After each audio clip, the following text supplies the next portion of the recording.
So it was a Wednesday in October of 2023. My husband had just been coaching my son in lacrosse. My daughters and I were in the kitchen cooking dinner. A typical night. Didn't think anything of it. I woke up the next day to the shock of my life. My husband of 15 years, healthy, strong, he was gone.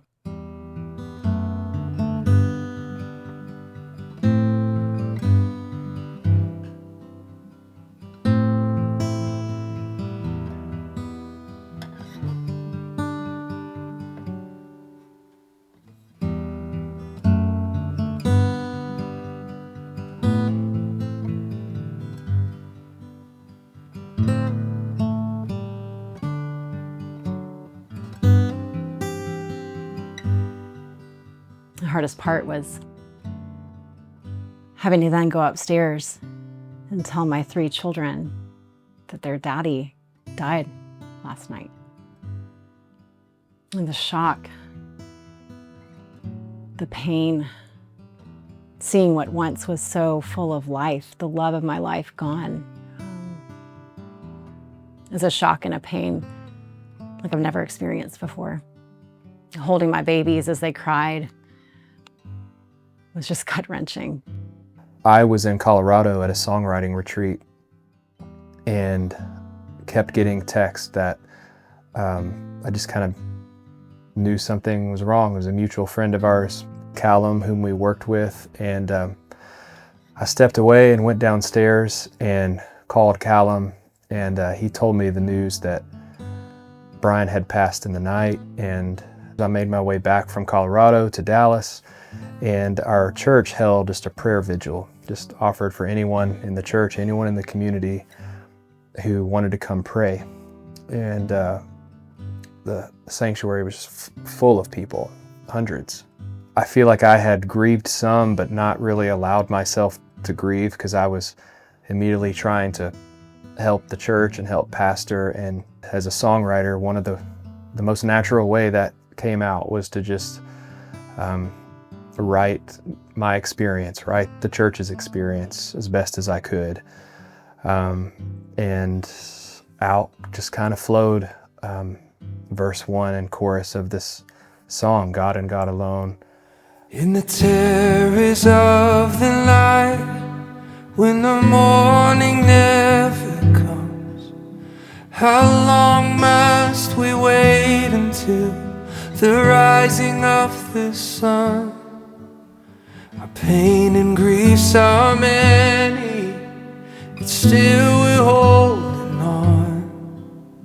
We put our hope in God and God alone. God and God alone. God and God alone. He will be our shelter. He will lead us home. Father and His love keep us till the dawn. Put our hope in God and God alone. So a year later, to the day, we're going back to Lost Valley Ranch for the songwriting retreat, and the last night we decided to record group vocals for my record, and this song was a part of it. And I didn't even think, I mean, it was, I don't know, 9:30 or 10 p.m. I didn't even think that you would want to come be a part of that. And we start singing, and I look over and you were in the room, our friend Callum and Caleb from the church were in the room, and God and God Alone is the last one that we get to. And so I remember just pausing and sharing about Brian and his life and how much he meant to us and how this song came to be. Suddenly we're singing this song, and your voice is on it, and Callum's voice is on it, and Caleb's voice is on it.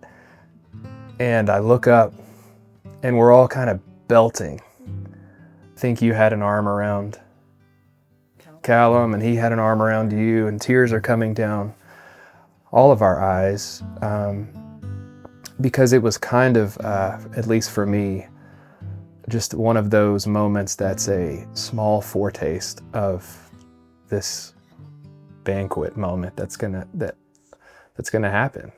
And I just want to share my side of the Lost Valley Ranch. Please do. So you and I were getting together in Callum to talk about what are we going to do for the 1 year of Brian's death. And because worship has been so monumental for me, I asked, like, can we bring the church together to worship? And you guys said, well, I mean, we're going to be in Lost Valley that week before. And I was like, you're going to be where? And he said, Lost Valley Ranch. Have you heard of it? And I said, you're going to Lost Valley Ranch. And I kind of was joking, but I was like, can I come? Yeah. And you were like, well, yeah, we got extra room. Actually, yes, you can. Actually, you can. And it was really just kind of a joke. But then I looked at my calendar and I thought, oh my gosh, this would be incredible if I got to get away to process my own grief around the 1 year right before I do it publicly, because the nature of Brian's death is it has been such a public death, a large church, a community that's tight, that everyone knew him, knew of him. It felt like as I've been grieving,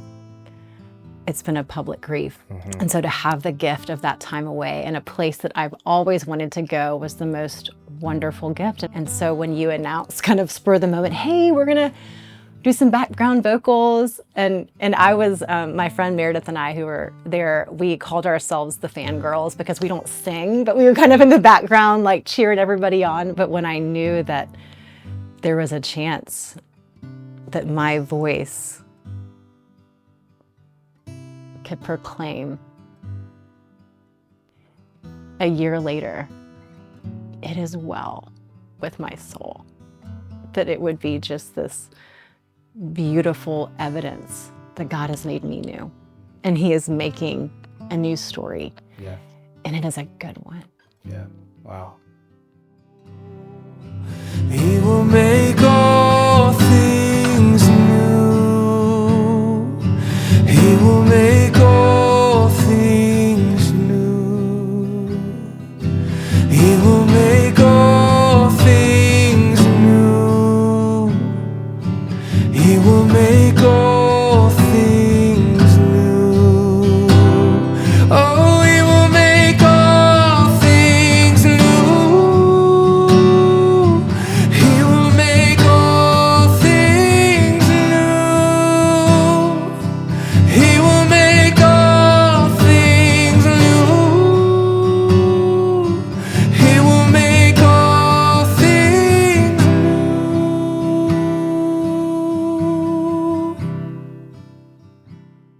I remember the first time worshiping after Brian passed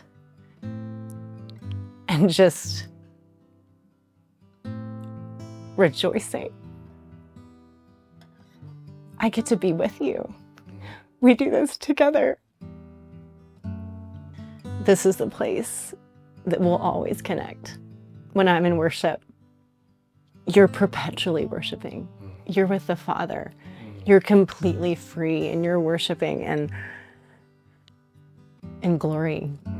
And I just get to enter in and I get to see a glimpse now, but you're getting to see it all. And I just felt as if, and this continues every time I worship, I feel so close to Brian. In the ache of what's been lost, for the joy of what's to come, we're looking to the cross and to the resurrected Son. These bitter days are numbered, this world's been overcome. We put our hope in God and God alone. Yes, we put our hope in God and God alone. Oh, we put our hope in God and God alone.